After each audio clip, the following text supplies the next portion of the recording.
As-tu déjà remarqué qu'il y a des mots, des phrases ou des images qui apparaissent dans ta tête, mais que les autres ne peuvent pas entendre ni voir? Ce sont des pensées. Elles t'accompagnent tout le temps et peuvent parler de ce que tu ressens, de ce que tu veux faire ou même de ce que tu imagines. Tout le monde a des pensées.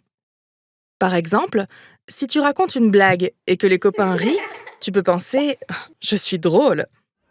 Si tu passes une super après-midi à la fête foraine, tu peux penser « mes parents ou les adultes qui s'occupent de moi sont très gentils ».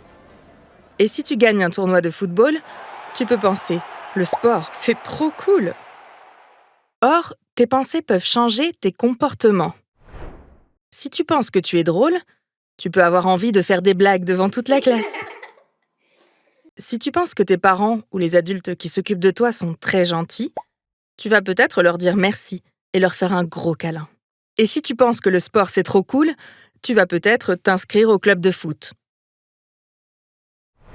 Mais si tu as d'autres pensées, tu vas sûrement te comporter différemment. Si personne ne rit à ta blague, tu pourrais penser que tu n'es pas drôle et ne plus oser parler en classe.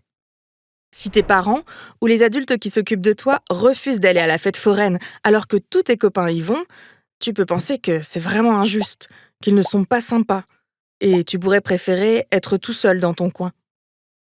Enfin, si tu te fais mal pendant un tournoi de football, tu pourrais penser que le sport c'est dangereux, et tu n'oseras pas t'inscrire au club. Tu comprends comment tes pensées peuvent changer la manière dont tu te vois, dont tu vois les autres et le monde ?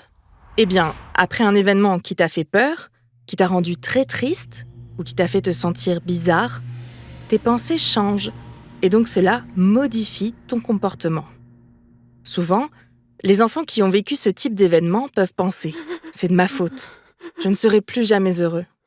On ne peut faire confiance à personne. Je suis nul, je n'y arriverai jamais. Personne ne m'aime, le monde est dangereux. Personne ne m'aide. » Quand tu penses à toutes ces choses négatives, tu peux ressentir des émotions désagréables, comme de la tristesse, de la honte ou de la colère. Et tu vas agir en fonction de ces pensées et de ces émotions. C'est comme si tu avais mis des lunettes qui te faisaient voir le monde toujours de la même manière ou en noir et blanc. Par exemple, si tu penses qu'on ne peut faire confiance à personne, tu pourrais avoir plus de mal à te faire de vrais copains, avoir envie de rester tout seul, ou peut-être tu n'oserais pas parler à un adulte quand quelque chose t'arrive. Ces pensées ne sont pas toujours vraies. Ce n'est pas parce que une ou plusieurs personnes t'ont fait du mal ou ont trahi ta confiance que tout le reste du monde pourrait te trahir ou te faire du mal. En fait, ces lunettes qui te font voir en noir et blanc t'empêchent de voir toutes les couleurs de l'arc-en-ciel. Avec d'autres lunettes, tu pourrais voir que ce nouveau copain à l'école est quelqu'un qui pourrait devenir ton ami. Mais ce n'est pas évident de trouver ces nouvelles lunettes, car celles-ci ne se trouvent pas en magasin. En fait, ce sont les personnes qui nous entourent qui peuvent nous aider à voir toutes les couleurs du monde et à penser autrement. Et c'est pour cela que parfois, tu peux aller voir un psychologue ou un pédopsychiatre pour t'aider à comprendre ces pensées et peut-être à en trouver des nouvelles. Et toi, tu as déjà remarqué que tu avais des pensées ?